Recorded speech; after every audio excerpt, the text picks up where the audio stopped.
You see, you know what takes away all the worry about sales? Here's my secret. You ready? Love what you do so much that you feel bad if people don't say yes. Was Mother Teresa a saleswoman? Think about it. Was Mother Teresa, how about Martin Luther King? Was he a salesman? Hell yes. How many people during the civil rights movement had a dream and wished that they could make an impact and make a difference? I bet you millions of people.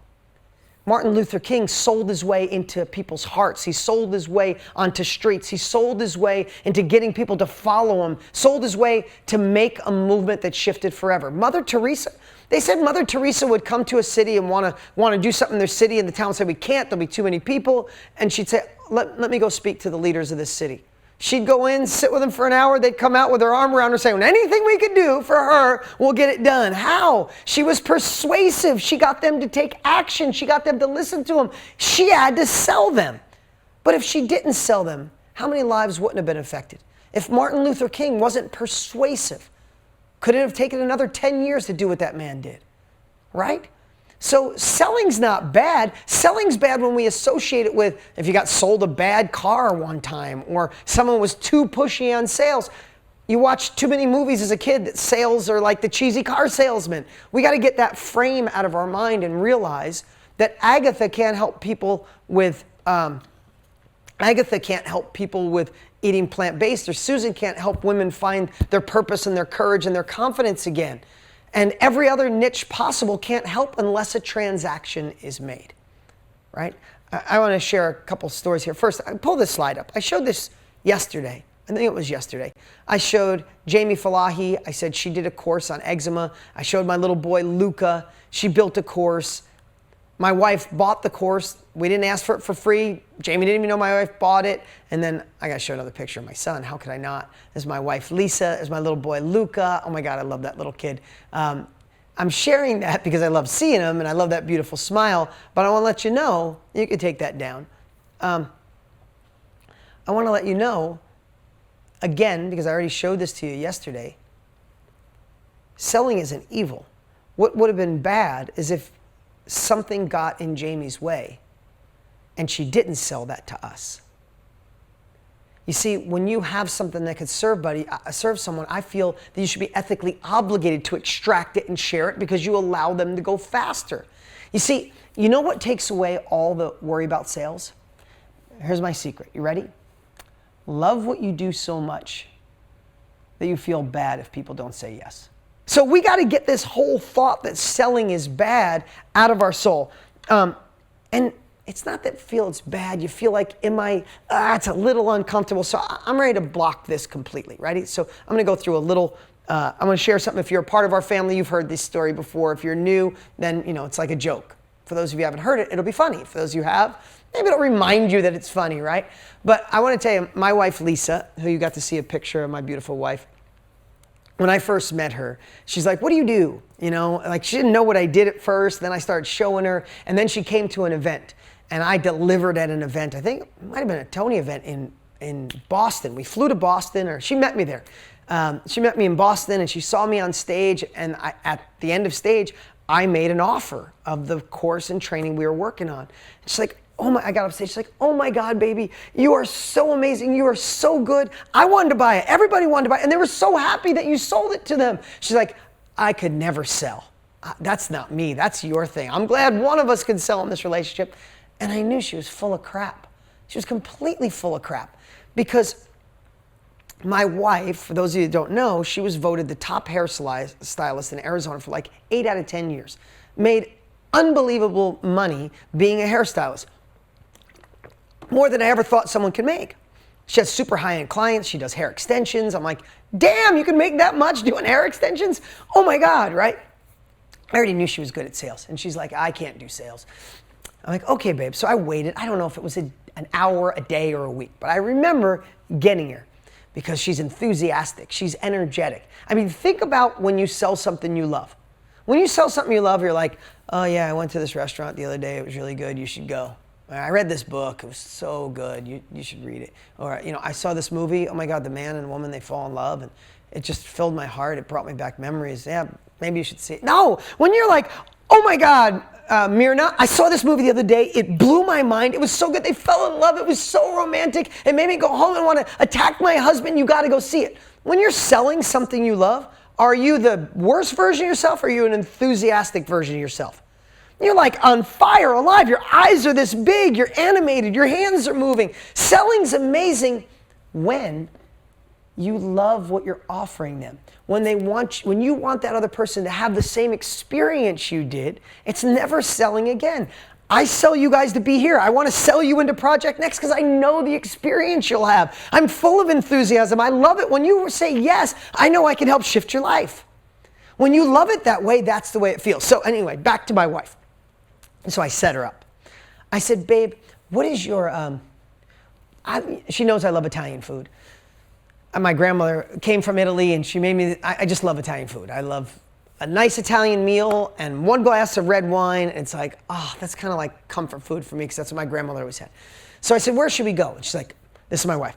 Baby, oh, we're foodies. Like, that's how our whole first year of relationship was, is where we're gonna go eat next. Anybody like that? Like, it's about the food and hopefully we have a good conversation while we're having the good food, right?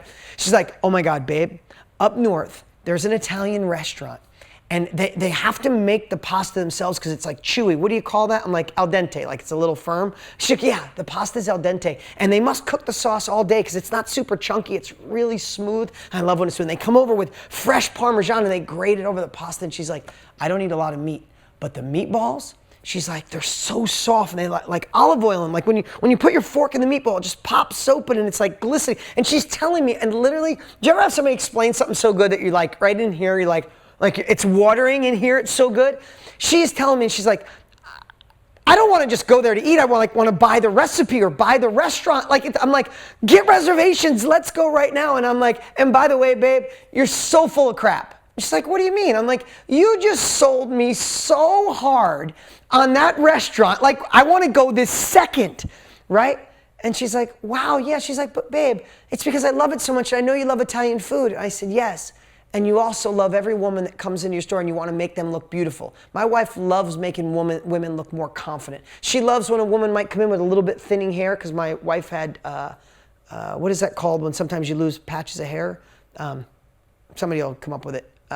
So my wife would go through times when her hair was thin. So especially if a woman comes in, alopecia, yes. Sometimes a woman would come in a little bit thin hair and she's like, yeah, my hair. And she, like, it is my wife's desire to have her leaving like looking sexy. My wife is all about like women power and looking beautiful and like owning it and being bosses, right? And she loves feminine bosses. I don't know if that makes more sense to you guys than it does to me. So she's telling me all this stuff. I'm like, yes, you don't sell, though you made a gazillion dollars last year and your clients love you. It's because you don't feel like you're selling to them. You feel like you're serving them. Because you have a woman come in with her confidence a little low, and when she leaves, she can't wait to go home and see her husband or her partner or her friend. I said, so you never knew you were selling, and you're the best damn salesperson I ever met. If I can translate that to you today, you will want to get your course up as soon as possible and go out and get people in it so you can change their lives, so they can eat different, feel different, have love, have coach better, let go of old trauma, sell better, like all these things. And when you love it, it changes everything. I'm going to tell you one more story. I was at an event with 2,000 business women. And these women were on fire. They were either in business or on their way. So I get in and I kind of set them up like I set you up. Like, who's on fire? Who's ready for another level? Who's going to make next year the best year of their life? Who's ready to do this? And everybody's like, yes, yes. I said, who absolutely loves selling and can't wait to sell? And it was like, wah, wah, wah. Like, it was like the oxygen got sucked out of the room, right? And Annie, I see you shaking your head, right? And I'm like, so are some of you a little, raise your hand if you're a little apprehensive to selling. It was like the whole room. It was like women power. They were all like, yes, right? So I saw this woman in like the second row and I picked on her. I'm like, okay, so tell me about selling. Why is it a problem? Why don't you like selling? She's like, I said, no, first off, tell me what you do. And she said, okay, for me, she said, I coach women in trimester 4. I didn't really understand that at first because she said, in trimester 4, she said, that's after you have a baby. She's like, you have no idea of the depression that comes in. You don't feel like you're sexy anymore. And if it's your first baby, oh my God, you feel like you had a life and now your whole life is making sure this little thing that cries and poops and keeps you up lives. Like everything else doesn't matter. And your brain and your chemicals are all going and you look down and you still feel pregnant. She's like, a man could never understand. True story. And thank God men don't have to give birth because we would go extinct. We stub our toe and we cry. Come on, ladies, is that true? Like when your husband or your boyfriend or your brother like stubs his toe and you're like, really? I pushed out an 8.5-pound baby. Just shut up about your toe, right? Totally get that, right? So she stands up and I said, okay, tell me someone that you coach. She's like, oh my God, okay, I'm coaching a girl right now. She was depressed. She felt like her husband didn't think she was sexy. She goes, I first get in their head. And she goes, I spin their head. And then I help them do this. And then I help them get their makeup. And they do. And she's like, oh my God, within 4 weeks, this woman completely transformed. She didn't feel depressed anymore. She didn't want to take antidepressants. She's like, and I could tell she was so good at what she did. You know when you watch somebody, you're like, she's got it. And I said, this is what I said to her. I said, so then why the hell are you screwing other women over? In the middle of her super excitement, she's like, what do you mean? What? I'm not screwing any women over. I said, yes, you are. I said, you said you're afraid to sell. She's like, and she changed. She's like, yeah, I have my website up, but I don't know. It's like I got to ask for the money. And she was all fidgety. I'm like, then you're screwing them over. I said, do you love what you do? She goes, oh my God, I love it. I said, are you good at it? She goes, I'm learning, but I care so much. I'm amazing at it. Where I lack in experience, I can make up with enthusiasm. I said, then why are you screwing women over right now who don't know you exist, that are suffering in silence? I said, there are women in trimester 4, as you taught me, suffering this very day, and they don't know what to do. They don't know if they're going to run. They don't know where to turn. They don't feel like they could talk to their husband, and they don't know you exist because you're afraid to market and sell. I said, this woman you said, did she pay you? She goes, yeah, she paid me. Is she happy with the money she gave me? She goes, oh my God, she's so ecstatic. She wants to work with me for a year, even after she's passed this.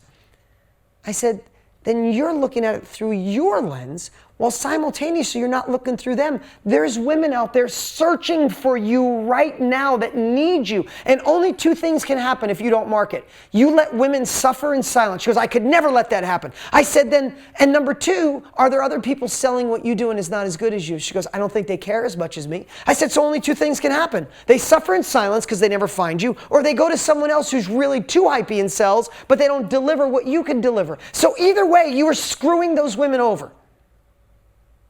And I watched 2,000 women just like that change. Just like that, in that moment. I wish I could replicate it. I hope you guys are feeling, in that moment, I could feel a wave go across. Tears came out of her eyes. And she said, oh my God, thank you, thank you. And everybody was cheering, thank you, thank you. I'm not a miracle worker. I just have been in this for so long. I love what I do. I know it changes people's lives. Those of you that are in our weekly Facebook group, every single day people are posting, oh my God, first sale, or I did this, I had a breakthrough, my husband's on board. That lights me up. I know we get those results. So I have no problem saying you, right now, if you're thinking and like what we do, before this event's over, get enrolled in Project Next so I can take you to a whole next level. Right? I'm not like, oh God, if you want Project Next, well, I mean, you don't have to get it. Like, no, I know it's badass. I know if you want to do this, you're not going to do it on your own. You'll stumble, you'll take too long, or you could buy the shortcut. So when you feel that way, it changes everything. And it's not incongruent. It doesn't take away your character. It actually builds when you're transparent. Who liked when I told you on day 1, hey, I'm going to teach the hell out of you guys for 3 days, but I also like to earn your business? Was that just straight up? Was anybody insulted that I made an offer yesterday? Just be honest. Was anybody like, I can't believe he offered me Project Next, that bastard? I hope not. I'm delivering all this value for free. I hope you stay on this journey. But if you don't, am I going to leave you guys a little bit better than I found you? Leave you guys with a little bit more wisdom than you found you. That's all I need. You're either going to leave and go, that guy was cool, great stuff, didn't feel like buying, or holy crap, he gave me that for free. I'm going all in on Project Next. Does that feel scary, guys? Does that feel like people are going to hate you? Like you go to sell and then the sales police will show up at your door and say, I can't believe you were so rude to people. You offer them your product, put it with your hands. I'm going to put handcuffs on you. Like, no, your disservice is not delivering what you have and helping people get what it is you do. People who don't pay don't pay attention. I had a $100,000 mastermind. Just got so busy I couldn't do it. Great group of people. Those people who paid 100 grand showed up for spending that much money and took a note on every word I said. I mean, every single word I said, I know I over-delivered. Do you know I had a dear friend at one, it's like, dude, that group of people are amazing. Can I come? I couldn't take money from my friend. I just couldn't. Do you know he showed up a day late and didn't take notes on day one? On day two, I'm like, you're not allowed in here, bro. Like, either come and play full out. I said, I should have charged you 100 grand because you're taking the knowledge I just shared for granted. The people who paid 100 grand, they're expanding their business. They're double, they're tripling because they paid 100 grand. They're going to get their 100 grand plus way more out of it, right? So the problem is you're thinking selling is bad when actually selling is an internal transaction too. I cut a check. Okay, I'll just be honest with you. We had a VIP opportunity and the opportunity to get mastermind on the way in, right? Do you know the people who cut even a $1 check, or those of you in VIP, do you know that you guys showed up at like 78%? The ones who just clicked and joined are showing up at 22%. How about that? How about that? So, go ahead. I'm really shaken right now. What's that? I'm really shaken, or shooken. I don't know. I don't know the past parts. I want to work with schools, the whole school, like the leadership level, and I'm always afraid because I used to have a language school, not a regular school. And I'm always afraid. And my project is with emotional intelligence. And basically the goal is anti-bullying program. Can I ask you something? What before we and I'm sorry that something with the audio is really hard, but just if you could share, what are you? Thank you guys, that was really good. So now I can read your lips a little bit better. She said she's always afraid. I guess if you guys couldn't hear it, can you just tell me what the number one fear is? What are you afraid of? I never owned a regular school. I had a language school. Okay, so do you think, okay, so think about this, right? Some of the best coaches in the world, someone who coached Michael Jordan, or some of the greatest athletes, Serena Williams, other amazing athletes, some of those coaches never played the sport professionally, but they're the best coaches in the world because they're observers. They understand what's right, wrong, and other, right? Sometimes someone looking in from the outside has a better perspective than someone in it. Is that true? Yes. And I want to share something with all of you. We can collect whatever data we want to empower our negative story or empower our positive story. Right now, she could say, I've never owned a school, so I shouldn't. I don't have that experience. They don't look at me in that way. Academics always look for someone who's got all the initials after the name. I don't. Or you could go find somebody who built something unbelievable who didn't have the background. Usually the people who, I want you to hear this, usually the people that transform an industry are the outsiders that come in and don't follow the norm. That's usually who busts an industry. And what I would say to you is you're afraid of certain things, afraid they might say no, afraid you don't have the experience. And that's a fear. But let me ask you something. If it was 5 years from now and you didn't do any of this stuff that's on your heart, and I could feel how passionate you are. We can all feel your passion. We can all feel your desire to make change. I see you're emotional about it. You know how bad the school system needs to shift. You know that kids need to be taught emotional intelligence. You know our school systems have been going in the wrong direction for way too long and it's time to shift. I feel it in your heart. I don't even have to hear your words. I see it in your eyes. Would you be more fearful of trying and failing a few times and then finally getting a yes? Or would you be more fearful to look back in 5 years and realize you didn't do shit? I'm sorry. I'm sorry to say it like it is. No, it is. If you look back in 5 years and you didn't try this, I promise you it'll feel way worse than you getting a couple rejections or getting a no or saying we'd never work from you. Because I promise when you get a no, you learn from that no. And the next time you're ready for that objection. And if you get another no, you're ready for that objection. And by the time you get to the third or fourth person, you got all your rebuttals dialed in. And when they go, well, and you go, no, no, no. Let me tell you this. Whoa, this. No, let me give you an example. And by the third, fourth, or fifth no, you get a maybe. And then you get a yes. And then you get a second yes. And that's the way the world works. No one is rewarded for what's easy. It's as simple as that. If it was easy, everyone would do it. Is it uncomfortable? Hell yes. You might get butterflies the first time you do it. You got to take uncomfortable action. You got to go against your intuition. You might have to go against friends and family who said you should be satisfied with what you have. You might have to go against all that. And at the end of the day, they don't make statues of critics. They make statues of the crazy people, the dreamers, the ones that have a passion. And I feel your passion. And I know there's a lot of things, and it's just hard to hear you. I'd have more back and forth conversation. But I want to tell you, you have everything you need to make this happen. I could feel your burning desire. I could feel that you want to make a change. Don't you dare let fear get in the way, because you are absolutely qualified to make a change. Can we give it up for everybody? What's up, what's up? Hey, don't forget to look at the action steps we've posted below. They are the perfect way to take your success, abundance in this crazy world to a whole nother level.